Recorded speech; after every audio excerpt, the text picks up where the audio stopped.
Hi, it's Catherine again with Information Slips. How are you doing? Today we're going to continue what we've been going on with Barbelo's garden and the purpose and faith in the garden. So today I'm gonna go ahead and start off with prayer, and then we're gonna move forward. Okay. So in Barbelo's name, I pray. I want to thank you for all that you have done, will do, and are doing. I pray that anyone who's been looking and watching my channel and has been studying and seeking you more has gotten the answers that they needed to be able to have a more solid relationship, have a more solid understanding of what it is they're trying to gain from this. I pray that they continue to seek you. I pray that they continue to understand that there's always light in the darkness, and that everything has purpose, and that everything is meant to work for the good. So we're going to make sure it works for good, and that a good divine plan is always at work. So I pray that we're able to gain what we're supposed to gain for today. I pray that I'm able to say it properly and translate the message the way it needs to be translated, and to be able to help people feel more comfortable about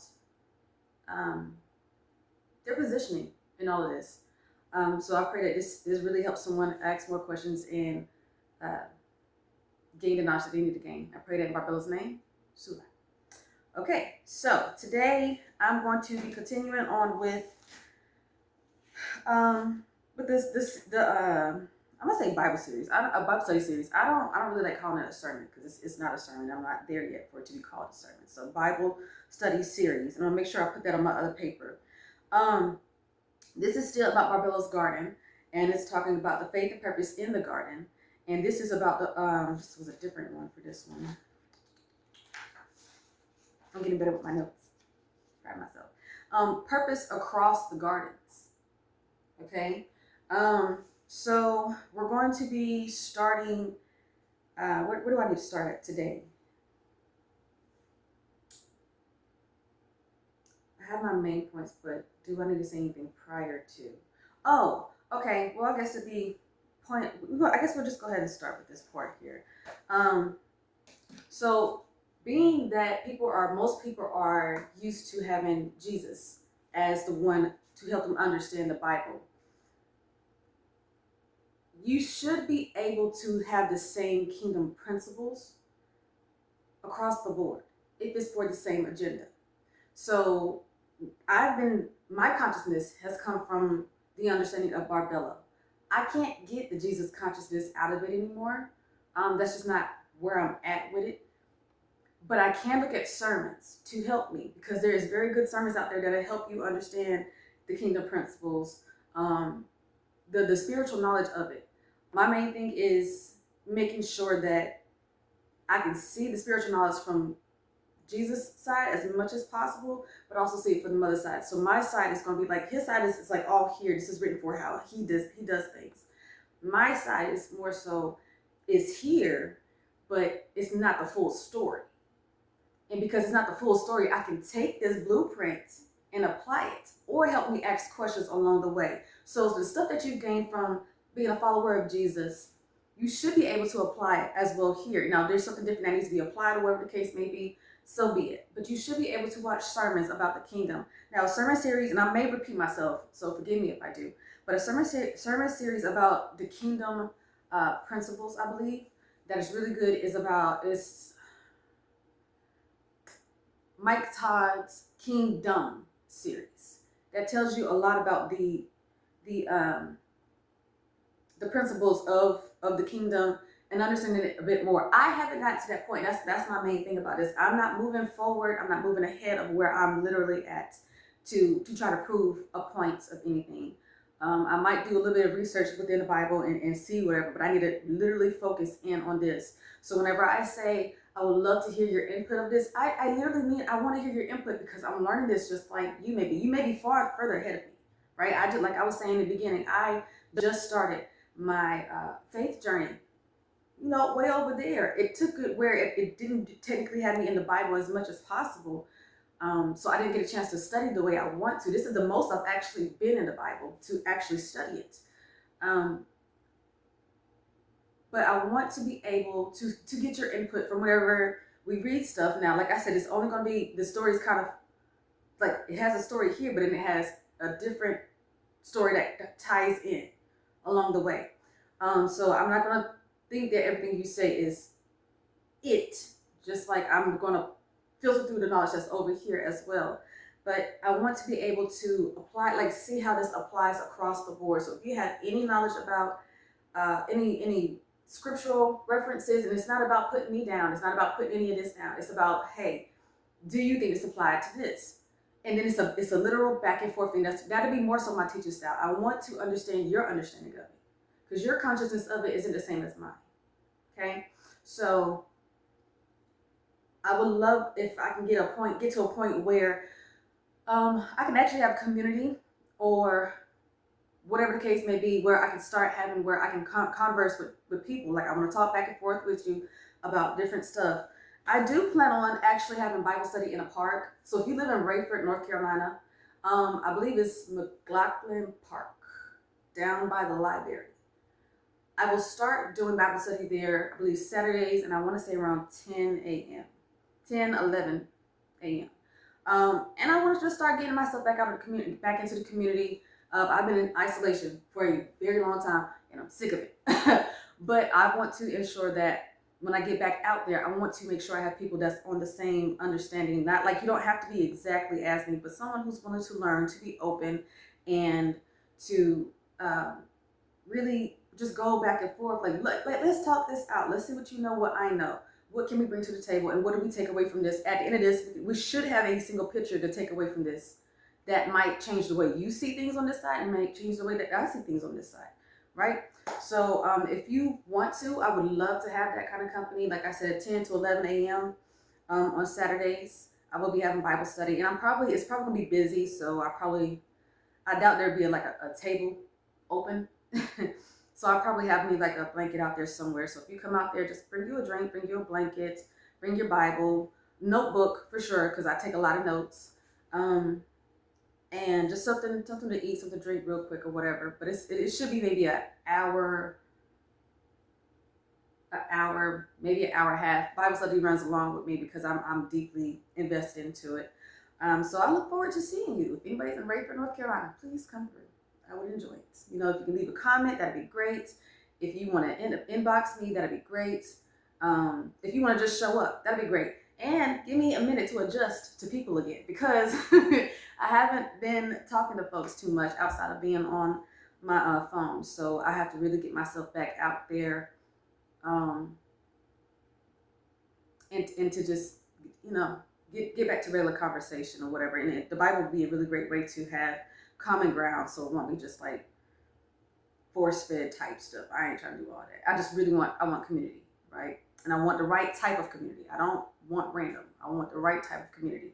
So I'm gonna go ahead and move forward from that. But like I said, you should be able to, if you're doing this with Jesus, if this has piqued your interest and you don't want to feel like you're going against his word or going against him, period, you should still be able to ask, hey, what is my spirit's ranking in the kingdom?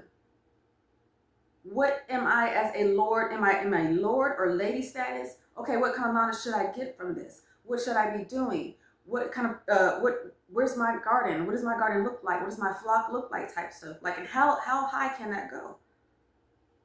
Right? So you should be able to ask him this stuff. Like, genuinely ask. He should give you an answer as to, okay, well then you're able to work on this. And when it comes back, if it's pleasing, and like I said, be sure that you're pleased with it. But don't feel like it's seclusive only to this way over here. No, you literally should be able to ask this stuff anyway. You should learn this stuff. Like, you should be a Holy Spirit by now. You should have the mind of Christ, especially if you've been in the Word for a long, long time.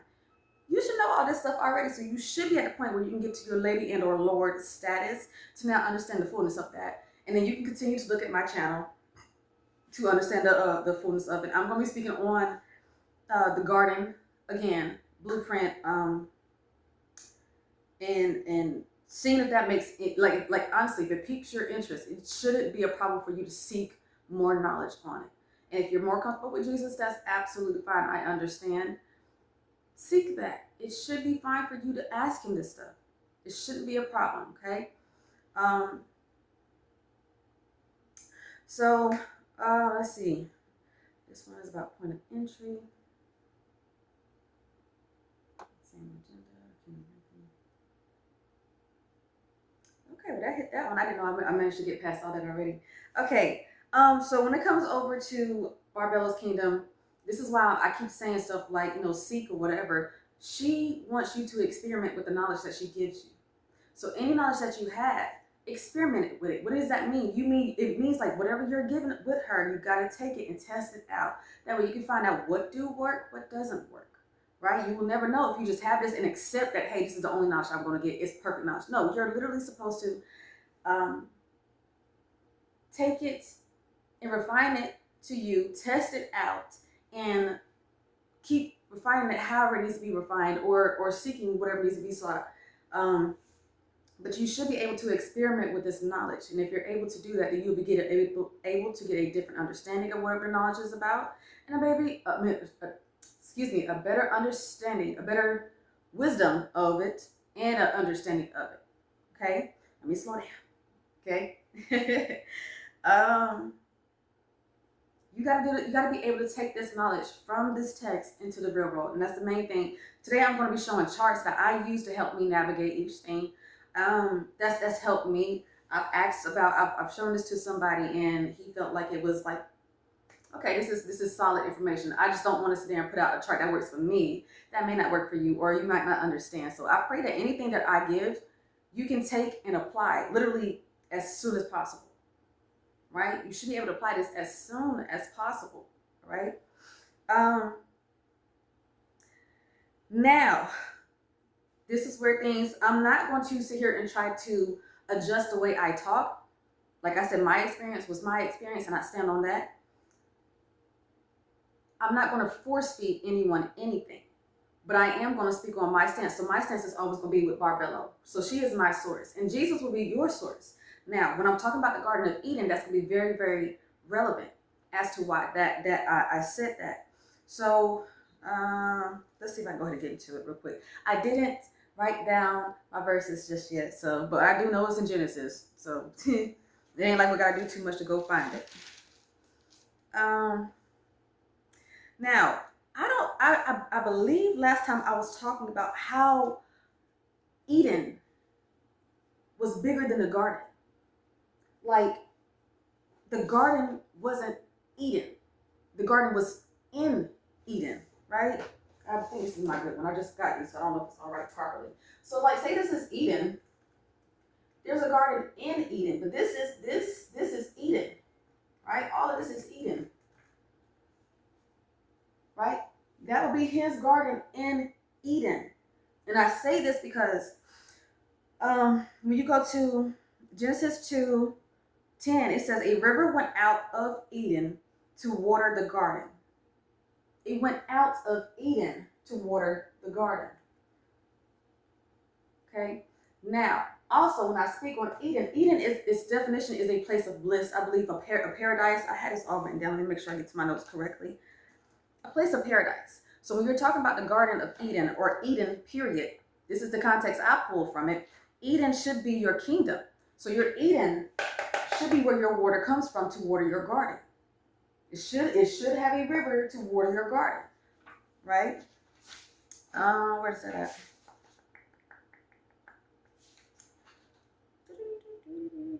Okay. Eden is delight or pleasure or a state of bliss, paradise, right? So what you will be learning from Yahweh, because I had to look over and over again. I've been looking at this long enough to know that, hey, there's certain things that happen within the garden, right? There will be 3 things that you do within the garden, but the garden isn't Eden. Eden should be the kingdom, right?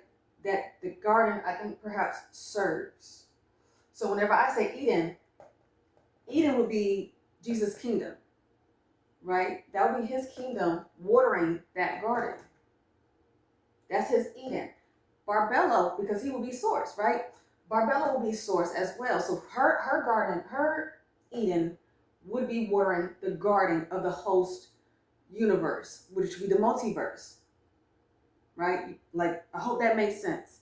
But it's the kingdom of it. You have to understand there's different kingdoms, and it says it all up and through it. There's different kingdoms. So Jesus is your source. That's of his kingdom.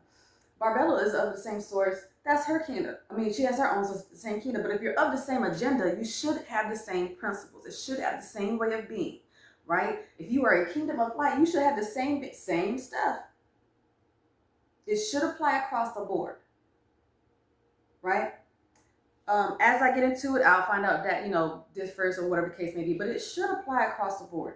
And then the same thing will go for, kingdom of darkness. They would have their way of doing things.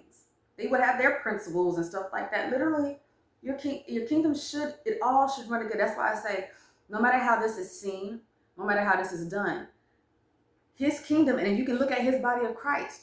His body of Christ is of light, which means it should have the same principles as a kingdom of light. Barbelo is a kingdom of light. That doesn't mean it's going to look the same exact way.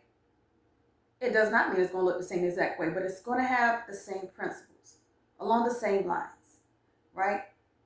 And if this kingdom doesn't fit what's needed in this kingdom up here, then it's going to be able to change its whatever necessary, right? But if they're all along the same line, it should be of the same thing. That's why I say you should be able to watch sermons. So I have to get myself back into sermons to be able to go further into text, because I'm, again, still very much in the very beginning part of it, and I'm going to stay there until I get everything out of it I need to get out of it to move forward. And that might not be anytime soon. So get used to me talking about the garden. Okay? So you need to identify your source. If your source is Jesus, if your source is Yahweh, then that's your source. If your source is Barbelo, then that's your source. Now, Adam also could be a source, but it is really important that you know, like, the source, right? So there's nothing wrong with Adam, right? There's nothing wrong with him, but you need to know source through certain things, because you have to know that, hey, the kingdom of this is of light, this is of goodness, right? Because like I said, different things have different agendas. Different things have different agendas, and you need to know for sure that, hey, we on the same side, right? We doing the same. You are leading me correctly, right? Because I'm following you with no problem. Okay.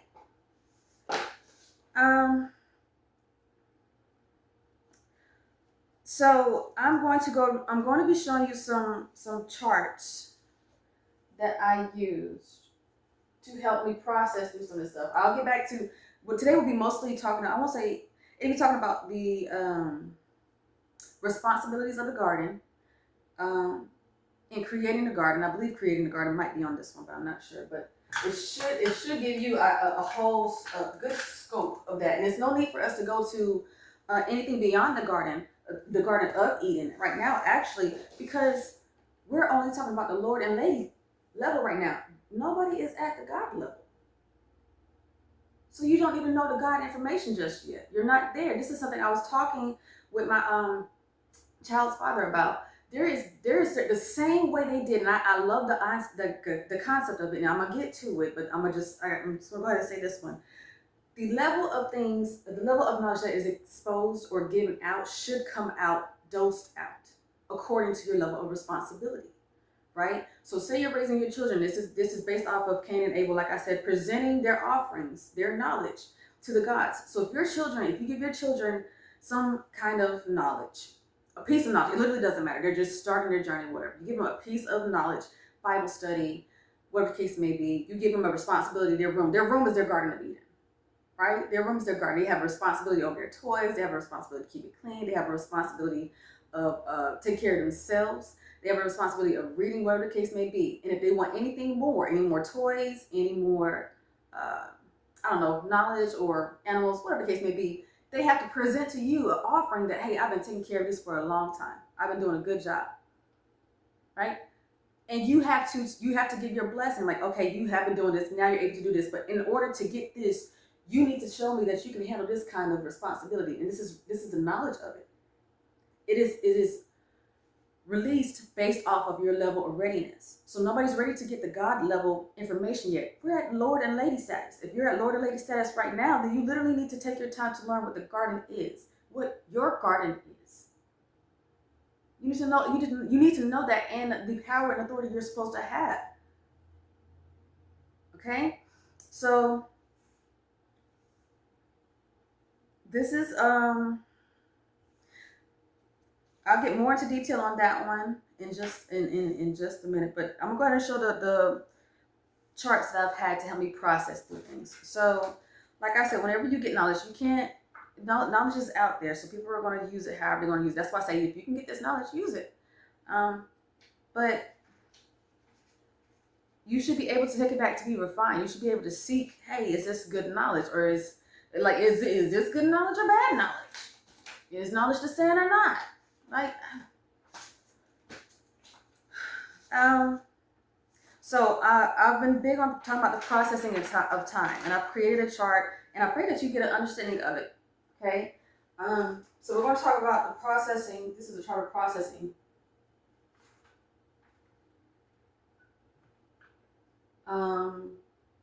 Processing, and then because this can go for multiple things. So this is processing knowledge. Okay, so you have knowledge here. Whatever knowledge this is, you have this knowledge.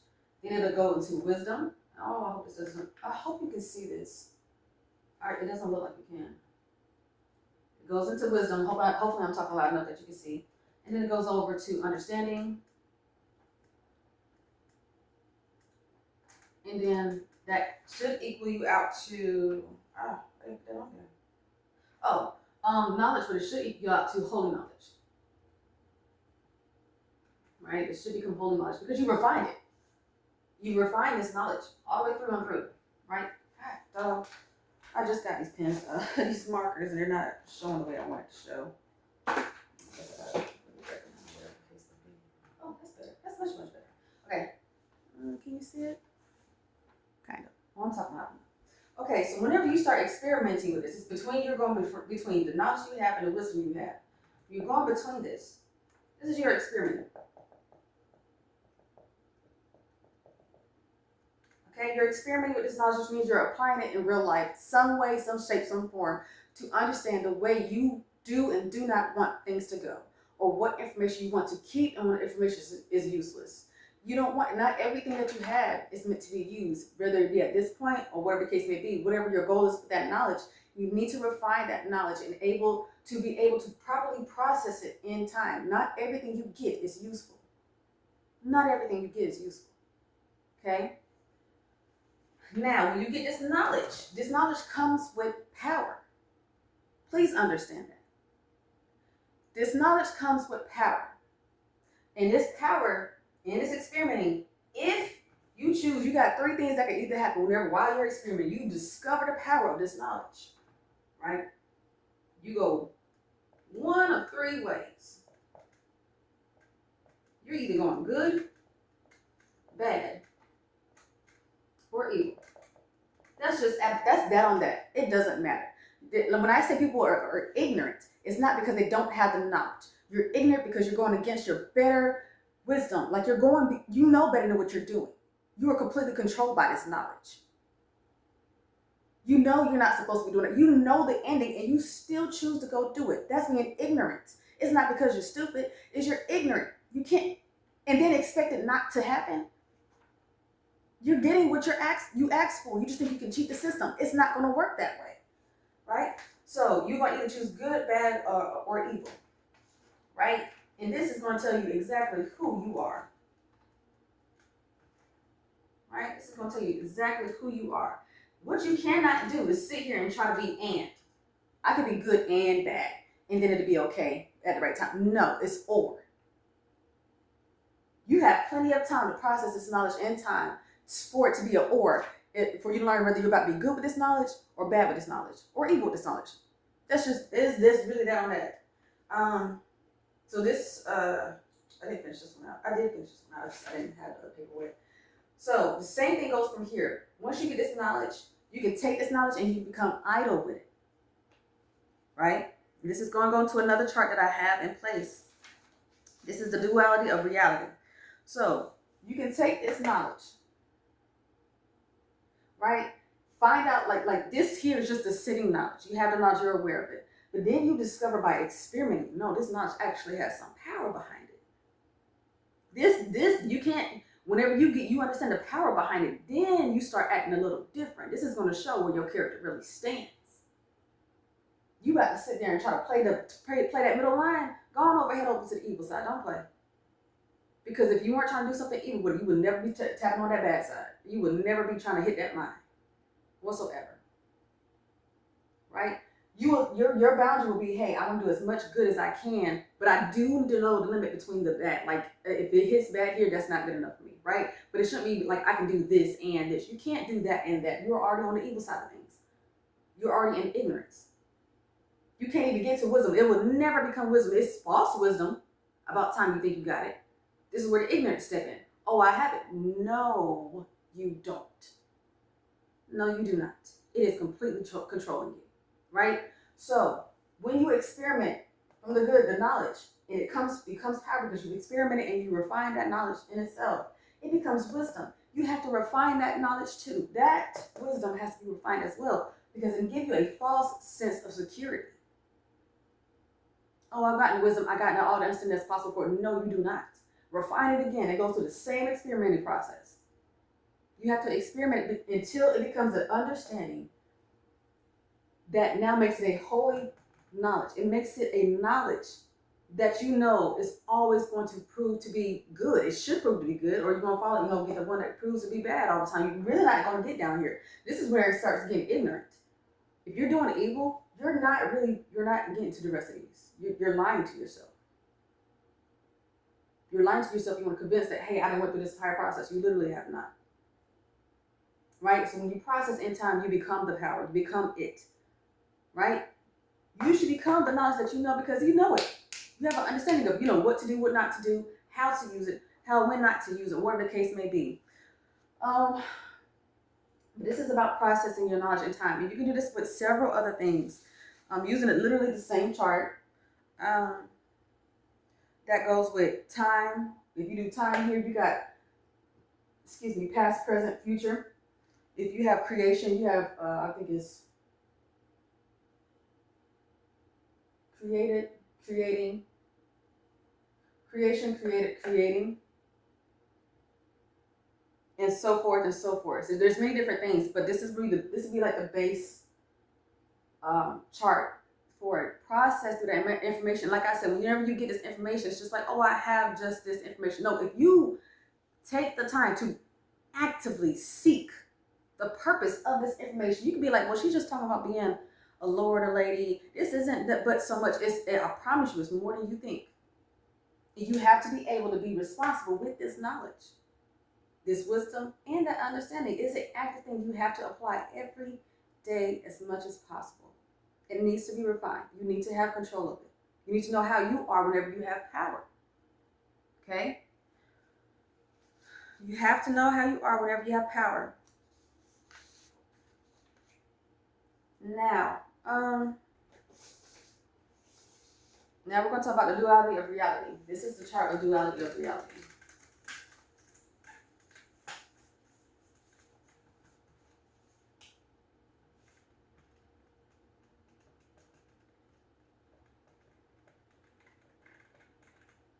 Okay? So, like I said, when you're in knowledge, you have knowledge, but that can also be ignorance. Okay? You have wisdom. Hopefully I can fit all this on here. Or it could be foolishness. And then you have understanding, which is important. Go to Proverbs and understand Proverbs. I know for sure Proverbs talks about knowledge, wisdom, and understanding. It's important. Okay? So read Proverbs. I think it's the first one. Proverbs 1. Read the first one, and it tells you the importance of it. It's absolutely necessary. Right? I haven't been over in that side in some time, but I do remember that's where I mainly got the knowledge, wisdom, and understanding of things as it being a fundamental principle in understanding things. I'm still navigating, but so the understanding. And that's the beautiful thing about all this stuff. When you give yourself grace to experiment, you don't worry about what other people think. Genuinely. You feel more stupid, or you feel less of, whenever you choose not to actively seek, not to actively experiment. When you have this knowledge and you sit on it and you don't know what to do with it, go figure it out. Go experiment. Because people rather be in comfort than actually experiment and grow. Growth is hard. It's a part of a process, though. So if you want to stay where you at, you're comfortable with having the knowledge there, okay, that's on you. As for me, when I get the knowledge, I'm going to keep seeking. I'm going to seek with boundaries. And I'm going to show you why I said that just now. So understanding will be obliviousness. Okay? Let me see if I can get this right. So the knowledge can make you prideful. Knowledge can make you prideful because if you think about knowledge, knowledge means you know it all. Right? You should know it all. You know the in and out of it. There's nothing else I could possibly learn. So you don't continue to learn. Why? Because I know knowledge. I'm knowledge. I know knowledge. I know the knowledge of this subject. There's nothing else to research. There's no possible way anything can be added. You are becoming ignorant. And then you become arrogant and prideful. Because you're not willing to accept any kind of other knowledge behind it. And new knowledge doesn't always have to come from somebody who's even more experienced. It could be somebody completely new that has a different view on whatever that piece of knowledge is, right? And it could change, it could shift everything you might know about whatever the subject is about. But you have to be willing. It's either you move into the ignorance and being arrogant and being prideful. You will not change. There's no need to change. I know what I know. Can't nobody tell me I don't know what I know. I know what I know. There's arrogance. That's pridefulness. So when you come to wisdom, wisdom is, you can become foolish with wisdom when you start over seeking. I got to keep seeking. I got to keep going. I have to keep finding out. And then you don't know your line. There's no boundary there. The more I know, the more I'm going to get. But you also know there's certain knowledge that doesn't need to be known. Like you can be aware of it, but you don't need to dive into that, right? That like the wisdom of that is, hey, I'm aware of it, but I don't need to go anything past the surface level of it. Like that's okay that's there, but it's going to drive me down the wrong road. But if you're going to continue to overseek and be like, no, I need to have this knowledge. I need to have this kind of wisdom, make wisdom. No, you didn't need to do that. Not everything is meant to be explored. And if you don't know how to place boundaries around knowledge, wisdom, and understanding, you're screwed. Because you're always going to be doing something that has no limit. You need limits. Limits are necessary. Limits give you your actual freedom. People feel like limits, contains you. No, it doesn't. What it does is it refines your boundaries that you should be able to operate in. So when you learn to refine your boundaries, so say you learn to refine your flesh, you learn to refine your character, your emotions, who you are as a person. You refine it so you know to the core who you are, how you are. Then you discover something. Say you have a spiritual awakening and discover you're something who is super powerful, right? You're something that you would have never been convinced, like, I didn't know I knew this. I didn't know I would act this way. I didn't know this was okay for me. And you might want to dive deep into that, and because it's going to feel good. It's a spiritual awakening. You're awakening to whom you truly are. It's going to feel powerful, but you have to be wise, because if you do this and you go far too far in it without a grounding of it, you're going to mess up. Like you're going to miss possibly the purpose of the grounding first. Right? You're going to miss the process of you actually refining flesh. That's why I said this here, the biblical text is really amazing stuff. Right? Use it. It's meant to help you refine your flesh and your consciousness and everything else that, because I know it has a lot of life to it. But it helps you refine that flesh. You have to have boundaries. You have to have limits. When you get those limits, you know who you are. You now have the absolute freedom to become who you truly are. with knowing for a fact, hey, no matter what, I know who I am. People going to judge me for whatever the case may be. People's going to do whatever it's going to be. I might scare myself because, hey, I didn't know that was there. Like you can see it somewhat in the way you've acted prior to, but you've kind of possibly refined, like pulled away from, because it's just like, oh no, that seems like that's too far, too much, or I should be feeling that way. But whenever you realize feeling that way isn't bad, as long as you know who you are and you're grounded, right? As long as you have something that's been refined, that helps you refine yourself, you can now operate in that power in its fullness and still be grounded in the best way possible. Why? Because you know your limits. You know you will never go past this. Whatever this may be, you will never go past this limit. This is your limit. Do not go past it. Once you go past it, once you even get close to it, draw that back. That's not for me. That's going to take me down the wrong road. I will not do that. Right? So you need to know your limits in order to be free. Right? So limits aren't bad. Just learn your limits to be limitless. But if you're going to just keep seeking, overdoing, whatever the case may be, it becomes foolishness, because you're no longer becoming wise. You're becoming knowledge now. Your wisdom now becomes to knowledge, which becomes prideful, because I know what I know. Right? And then for understanding can be understanding, or it could be obliviousness. And this is because, how did I have that? Understanding is you now have all this information. You have the knowledge and the wisdom of it. So now you have an understanding of it. You need to know how to either apply it. You're either going to apply it. I got this marked down. So you got, apply here. You either apply it or dismiss it. Like, oh, I got all I needed to have or whatever. I'm just going to dismiss it. Dismiss it. You got this understanding. What are you going to do with it? Go apply it. Make use of it. Okay? Make use of it. There's a purpose to it. Don't sit idle on this stuff. It's nothing to sit idle on. Like I said, each time it comes with its own power. Right? It comes with its own power. Be willing to experiment, but do not sit there and become idle with anything or overseek. You need to know your limits. Right? And now I'm going to teach you what has helped me quite a bit to process my thoughts. Now I'm going to be using the verbiage of angels and demons. And this is going to be referring to your emotions and thoughts. But this is literally the way I've processed through everything. And it's valid. For me, I hope it does the same for you. Because we all have light and we all have dark. That's just being honest about it. To sit there and think we're all light, no, that's why we're always trying to seek some spiritual guidance or whatever. We have stuff we're fighting off, trying to control, trying to figure out, right? But we have light as well. And light also is something you got to learn to control. Light, and you got to learn to control darkness. You can't be all light, because I promise you, over here, it can go too far over here.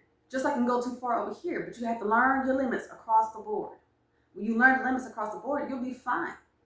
Right? Because you won't go out of that. You won't get prideful. And you won't get, I don't know if it's be like vengeful or whatever the case may be. It doesn't matter, but you won't do it.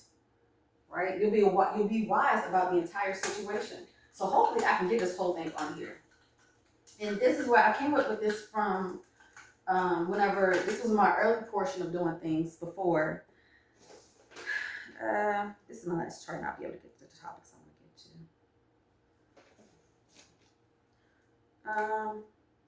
So I really hope I can get this down properly, because it's quite a bit of a chart. Hopefully you can see it. So we're going to start with intentions.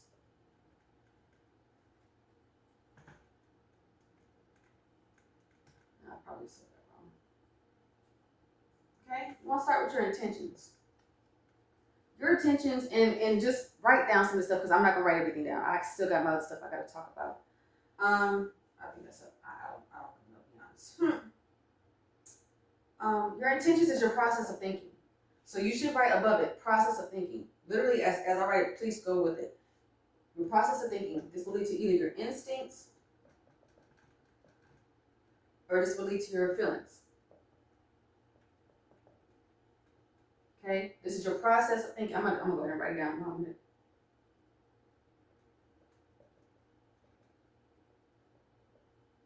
Okay? This is your process of thinking. Now, you have your emotions. And then you have your thoughts. Right? This is your light. This is your dark. Okay? Your dark, I'm going to call these your demons. Your light is going to be your angels. Okay? So remember when I said we were emotionally intense beings, right? We're emotionally intense beings. If you do not process those emotions, you do not act normal. It becomes stuck emotion, right? It's a stuck emotion that you need to process through. You don't know how to process through it. You're creating demons unnecessarily for yourself. And they're saying, oh, there's demons attacking me. No, it's not. It's your emotions. Get your emotions straight. Call them for what it is. Identify your emotions. Right? Same thing goes with your dog, with your light, your thoughts. Identify your thoughts. Get your thoughts in order. Okay? It needs boundaries. It needs to be identified. Point blank, period. Like a lot of the stuff that people will be going through saying, I'm going through this, I'm getting attacked. It's your own mess. If you get your stuff straight, you'll be just fine for the most part. Right? Okay. So, I'm going to see if I can get through this chart. So your instincts will be, I'm going to put a circle here. This will be your better judgment. Right? Remember I said your instincts, your intuition is your Holy Spirit, which is your spirit of wisdom. So now you have feelings here. This is your lower judgment.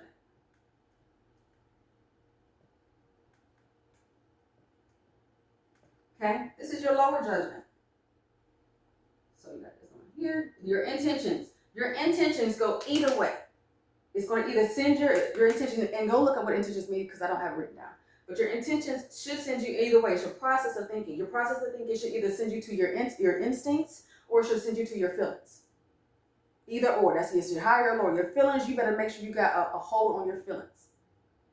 Okay? But your instincts should be there because your instincts know something you don't know. But you have to refine that voice. You have to know that voice, right? Okay. So your emotions are based off of, let me see if I can get this right. I think I'm gonna just put, this is how I have it written, so I'll put these here.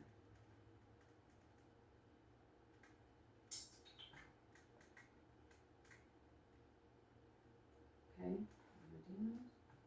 these are your emotions, right? This is based off of your future. This affects a lot. Present,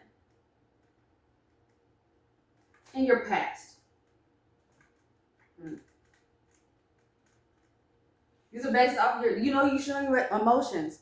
Going and toward and into the future, you should know your emotions. Your present emotions, you should know how to get through those, or at least be able to identify those emotions. And same thing for your past. You can look at your past and see how you used to react to things, right?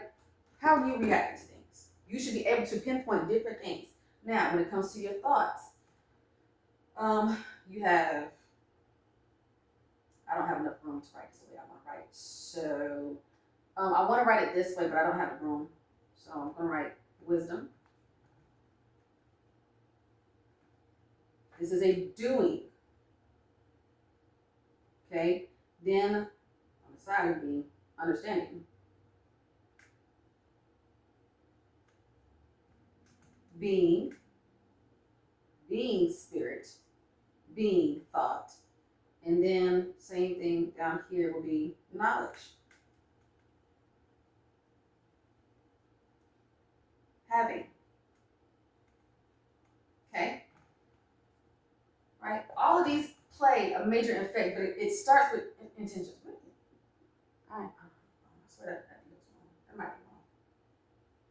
Oh, that's why this is wrong. Fixed it. Okay, so when you have this, your intentions, your process of thinking, you're either going to go into your better judgment or your lower judgment. This is based off your emotions. If your emotions are not in order, you know your emotions are not in order, right? Get your stuff in check. Because the demons you're fighting in real life is just your emotions you have never processed through, and nobody's ever taught you how to do it. And how do you do that? Go read the doggone text. It helps you do it. Go do some Bible study. Go look. Go have a relationship with either Jesus or with Barbelo. Go figure out why are you stuck, because this is where strongholds get created. Right? Same thing goes for the thoughts as well. Just because you think it's light, you can't have a stronghold. There is that a concept. Stronghold of the light. Stronghold of the thoughts.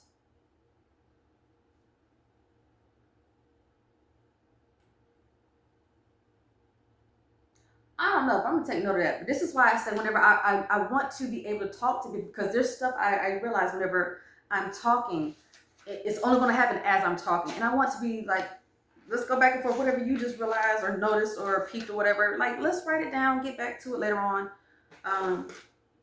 to see if we can verify it or dive deeper into it for the next Bible study. So strongholds of light. Oh, here we go. Sorry, beautiful people.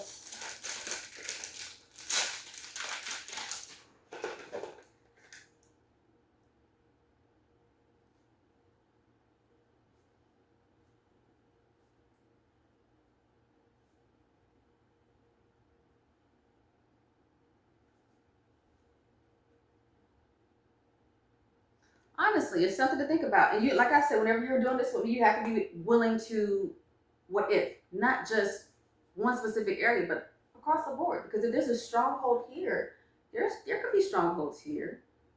And then what would be the difference between your emotions and your thought? Is it your train of thought? Is your thought a stronghold? It has you stuck in a certain place that you can't get out of? Is it keeping you in the same kind of cycle? Or is it an emotion that's causing a stronghold? You're too tied to this emotion. I don't know. I'm gonna look into it. That's probably something I'm gonna come back on for the next Bible study. But that's something really to look for. The stronghold of the light. What are those? If that's a thing, right?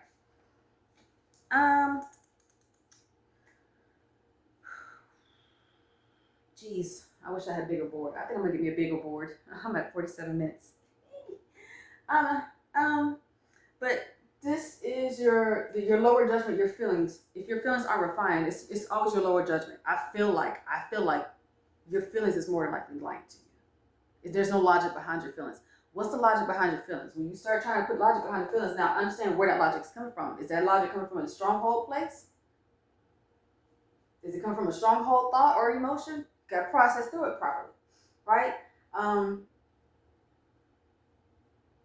Whenever you get to feelings, it then goes down. Your feelings is your flesh. That's your flesh. You feel everything flesh-wise, right? So that's your flesh. That's the expression. And flesh isn't bad. This is the difference in the kingdoms. It tells you that flesh is bad over here. If it has more information on it, please let me know. But it tells you that your flesh is sinful over here. But over here, flesh is to be embraced because it's a part of it. It's a part of the process, right? So your flesh is an expression. It's your ego. Don't deny your ego. Refine it. Refine your ego. Do not deny it. It's there. You got it for a reason. And when people hear ego, it's just like, oh, well, I got to stay humble. You might be missing the point. Because there might not be nothing wrong with your ego. And if you can redefine what ego looks like, this is where it comes in with the limits. When you know you've had created and refined your flesh, period. These are certain boundaries I will not go out of. So when I step in my ego, it's not actually ego. It's literally my confidence. And you will not shake me. Right? You're not going to make me act the way you want me to act. You're not going to make me do the things you want me to do. I'm not doing it because I have confidence in what I'm saying and doing and who I am. I'm embracing it. And then if you think, oh, well, her confidence is something that blemishes her character, to you. And I don't care to clear that up, not one bit, because if you can't see my character behind the fruits of what I'm doing, I don't need to be talking to you. Again, not my sheep, not my kind of people. But if you're not threatened by somebody's ego, if you're not threatened by somebody's confidence, you should be able to embrace it. Embrace that, but you have to be able to refine it. And it starts with this process here. You have to, your process of thinking is so important. Get your intentions right? So whenever you're talking about the ego limits freedom. Well, pretty much the same thing. Like you literally, the main thing is just get your character in order, okay? I'm cool with my ego. I'm building my ego more and more and more. I don't feel bad about it. I'm not going to change it because I know exactly who I am. And if you can't see past, and I don't even know why you need to see past my ego, and my ego is my confidence. If that doesn't draw you in, I hope it pushes you away because I don't need to hear your mouth about it. If you're threatened by my ego, if you're threatened by my confidence, go on and leave. I'm not about to change for you. And nothing you say, there should be no, I'm not going to bother you. There should be nothing you should say and or look over this way for. You already know you don't like me. You already know you don't like my confidence. You already know you don't like I do not produce any fruit that you want. Please stay away from me. I will not bother you. I promise I won't. I won't look your way, not one bit. Right? And I pray to my sheep act the same way and knowing that their character knows who they are, point blank, period. And their fruits will prove it every time. I don't need to prove nothing to nobody. So whenever my fruit starts coming, it's because I've done that for myself. And that's a byproduct of me acting in my confidence. If I was acting too humble, you're going to get a humble byproduct. I don't want that. Okay? I personally don't want that. Right? I don't want to shrink myself down anymore. I don't need to. For what? To make somebody else comfortable? To be digestible? I think not. I will not. I have no desire whatsoever. I've been to a point where I've literally just closed myself out to the world to be the perfect little Catherine. You will never see her again. I promise you won't. Ever. You will not. I will never change who I am. You will always see me changing for the better. And I will always encourage people to walk by your ego. And that's the difference. If your ego is not refined, you're going down a very dangerous path. But if your ego is refined, you're going down a very illuminated path. You know where you're going. Your steps are with confidence. You are bold about what you do. You should be able to walk in boldness. Right? Walk in your boldness. Be who you are. And it doesn't need to look the way everybody needs it to look. A lot of people out here are miserable. Maybe I'd rather be confident and happy with myself in my own little world. Right? Than sit here and try to please people who are miserable with themselves. I'm not doing it. But I do hope you can, stay over there and work on gaining your confidence. Because over here, it's hard to say. It's in place. It's not moving for nobody. And it gets more and more over time as I get to love myself more and more. As I get to learn this knowledge more and more. As I get to teach more and more. I really enjoy teaching. I do. So a lot of stuff you're going to see me doing is teaching. I enjoy it. I enjoy sharing knowledge. I enjoy discovering stuff. I enjoy giving people new ways of seeing things. I enjoy that stuff, right? And I'm not going to stop because it's supposed to look one way. Who? I'm not about to stop because it's supposed to look a certain way. If you don't like it, go on somewhere else. Go where it looks like what you need it to look like. It ain't never going to look like what you think it should look like over here. And I'm not going to do it. I will not. But you can't sit there. There is no way you can sit there and deny the fruits that's going to be produced as a byproduct of me acting and walking in my confidence. You literally should be sure of yourself in the same way. Right? Because people with me are going to be the same way. Now, there's a difference. Like I said, if you refine yourself, there's a difference. But you have to have confidence in yourself and able to be around somebody who has confidence. Or it's going to trigger your insecurities. That's exactly what it does. It triggers your insecurities. But that is the those are the charts I had to show in this. This might go a little bit longer. Oh my gosh, I'm at 53 and I haven't got to my other points. I don't know how long I'm gonna push this, but I'm gonna try because I really got some points I want to get out. So again, if you want to take us back to Jesus, asking him your position in the spirit, if you're at Lord or Lady status or whatever, if you however it may be going, if it's doing the offerings in the same way, whatever, please get back to me and tell me how that goes, because I want to still help as many people. And if you're new to this outside of Christianity or whatever the case may be, and it's something you're having interest in, let's learn together. I'm literally learning with you, right? So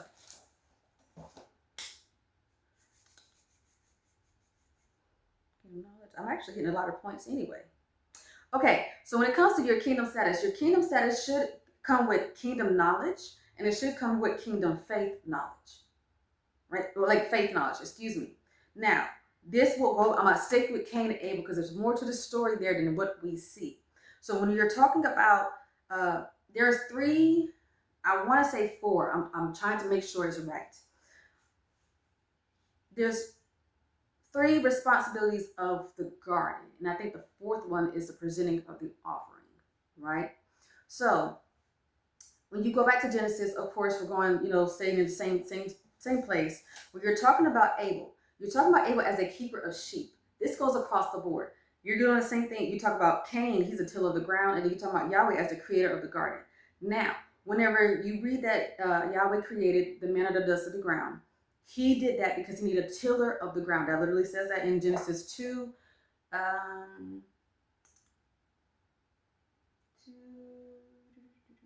2:5, right? It's the last sentence in there. There was no man to till the ground. In the garden, you're supposed to be tilling the ground. That's a groundskeeper. I don't think I got much information on that one of tilling the ground, but please look up the responsibilities of a ground tiller or groundskeeper, whatever the case may be, so you can learn it. I have more information on the Abel part of it, but Adam was also the tiller of the ground, right? Man was the tiller of the ground. Now the woman was created to be the shepherd, right? She was created to be the keeper of sheep. Now, whether Yahweh wanted that to be what she was for, or Adam wanted that to be what she was for, there's two different things. Yahweh created woman in the idea of being a helpmate, right? He created her to be a helpmate, right? A tiller of the ground.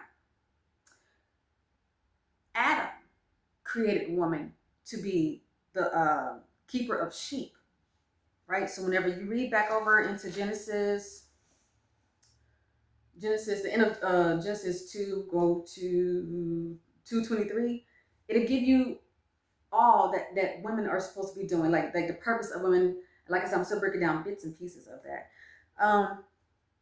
But you're supposed to be keeper of sheep. Like so Adam created us to be equal to him as a keeper of sheep. Because remember, heavenly Adam is a keeper of sheep. He's also a shepherd, right? Yahweh is supposed to be tilling the grounds, but he's the keeper of sheep. It's the same concept, right? So if you're a keeper of sheep, this is what you're supposed to be keeper of sheep. And then Yahweh is the creator of the garden. And I'm going to show you where there's a garden as the Garden of Eden in the garden, and a garden that was created outside of the garden. Now, the garden that was created outside of the garden was by Cain. Cain had a garden, okay? Cain had a garden. If you go over to Genesis 4:16, read his lineage, read it. Read that he went out of the presence of the Lord, and he dwelt in the land of Nod on the east of Eden. He's still very much in Eden. So he had a Garden of Eden as well, right? But it was missing a lot of key components because his offerings didn't get him what he needed, right? But he still was very much a tiller of the ground. So he used his knowledge, and he also had the spiritual knowledge too. So don't think, like I said, don't think these they didn't have the knowledge. They had spiritual knowledge. Then they also had the knowledge of the gods and the knowledge that was within the garden. They had a lot of knowledge there, right? They had a lot of experience there. So this is how he was able to create a city. It says, and Cain knew his wife and conceived and bare Enoch and built a city, and the name and called the name of the city after his name. Good Lord, after the name of his son Enoch. He built a city and called it Enoch. He tilled that ground to make his garden. That's his garden in Eden. But it's missing key components. You can't create a successful garden if it's not structured correctly. Okay? And next week I will go into the full-blown structure of it. But as a keeper of sheep, it's really important to understand what's necessary for that. So this is how I broke it down. So whenever you're thinking about a keeper of sheep, this person has to create a system of efficiency. Okay, you have to create systems of efficiency to properly cultivate the workflow of your flock. You have to make sure that the sheep are taken care of, the time, the feed, the cleaning, the grazing, whatever the sheep do or whatever. And then you also need help. So when you look, the shepherd has a rod, right? It has a rod. Where's that at? Look up what a shepherd has. The shepherd has a rod. I don't know where I put that at. It's somewhere right in here. I didn't do too much. The shepherd has a rod, and it has a dog. It has a sheep's dog. And then a sheepdog, I believe that's what it is. And then it also has an assistant. So when you become a shepherd, don't think you're supposed to be doing this stuff alone. It takes a lot. And you need to have things set in place to be the most effective, especially if you're doing a large flock. It doesn't matter really the size, but you need to make sure that area is completely set and ready for this for the animals to work in best. You have to create the systems necessary to ensure that it's giving you the easiest workflow and helping you process through whatever you need to process your sheep through. Okay? So, and then when you go to Cain creates systems of conditioning. He conditions the ground. As a tiller of the ground, you're conditioning the ground for whatever you're supposed to grow, whatever you're supposed to build, whatever you're supposed to do. Because when you think of a tiller of the ground, it's not like, oh, I'm just thinking of food. Literally, if you're tilling the ground, you're breaking ground to do something. You have to have systems in place to condition that ground properly, right? So now we got to figure out what are the systems in place to condition the ground, and the systems in place to efficiency, right? Stuff we have to actively seek out, okay? And that goes the same thing with it, you'll see with Adam and Eve, right? And then this is where I say, so you create the garden. Like I said, Yahweh is the creator of a garden. Yahweh created a garden. Cain created a garden, right? Abel wasn't able to do it. He was killed. I don't think Seth was able to do it. He might have been able to do it, but I don't think it was like his own thing. I think it was still within the garden range or whatever the case may be. But you can look to Cain and look at how he built his garden. That's his garden. That's his land. That's his territory. That's his, right? He was fruitful and he multiplied. So, like I said, Yahweh created a garden. He gave you the blueprint on how to create a garden, right? The garden right here at the Lord and Lady level, right? I will get into that in more detail next week. But once Yahweh created the garden, you can see, this is where I said the fourth part was in. I just didn't know how to go about it. He brought his creation, his garden, the creatures in his garden, and the plants, I believe all of it. He brought it to Adam to identify. Adam identified and gave purpose to that garden. So that sounds like an offering once again. So either this is an offering or you have to name my stuff. Why? Because I don't know the proper name for this. And the stuff that he named it still should be what it's named now. Right? But Adam has that knowledge. So if you read Genesis 2:19, again, that's where I was just saying, hey, you can see where it said Yahweh brought his creation to Adam to get its identity and purpose. And the same thing went whenever he named Eve. He gave her name and her purpose. And that came with also after she was created. But these are the responsibilities within the garden. So it doesn't matter whether you're Adam, Lord Adam, Lady Eve. It doesn't matter if you are Cain, Abel, or Yahweh. It doesn't matter. This is the blueprint. And this is what you're supposed to be doing within the garden. You have to identify what this garden is, what this territory is, what you're supposed to be doing, what's the purpose, what's the level. Ask. It shouldn't be an issue to ask, hey, do I have my own garden? Because I want my own. I want my own. No, to each his own. Now, everybody do what you want. But to me, I want my own garden. Because why not? Right?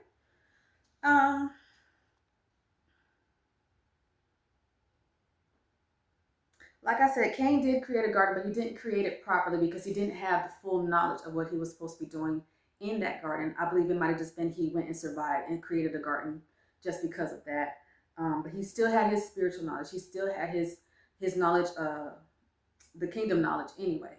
So whenever you're looking or talking about the garden across the board, you're talking about your piece, I would say, of inheritance. This would be like your piece of inheritance. I inherit this kind of land for what reason? I inherit this kind of purpose for what reason? I inherit these sheep for what reason? Like, why are you telling me this is mine? I don't know if it's inheritance or gifted or whatever the case may be. I don't know. But if I can have my own garden, why not? If that gives me new purpose in life, period. And then I can still carry out the kingdom's agenda. Like, we should have the same agenda. Right? My agenda will be more so for Barbelo. Okay? That's just where I'm at with it. If your agenda is for Jesus, okay. Carry out his kingdom's agenda, but I'm carrying out Barbelo's kingdom agenda. That's not going to look the same. And I'm cool with it. Right?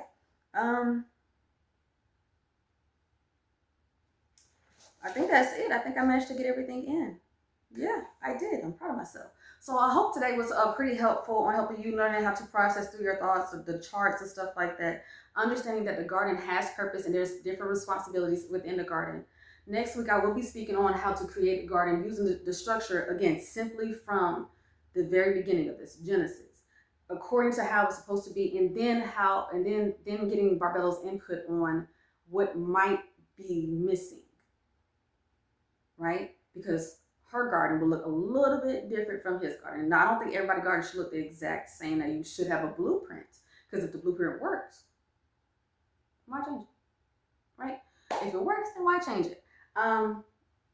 But I'm going to continue to seek Barbelo on this, continue to seek and understanding the Lord and Lady purpose, responsibility. Like, this is still teaching me the responsibility within the garden of the Lord and Lady, but I want to learn the responsibility of Lord and Lady in the kingdom. And that's something I haven't thought about. I didn't know how to word it.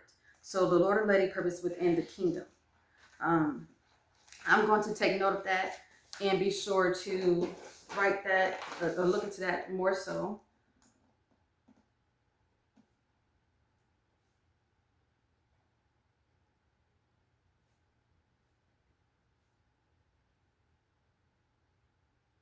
Okay, so yeah, I'm going to be doing that. I'm going to be looking about the purpose and responsibilities of the Lord and Lady in the garden, not in the garden, but of the kingdom. So now there'll be two different things happening, and we can apply it more and more every day. So I pray that my charts were able to help you.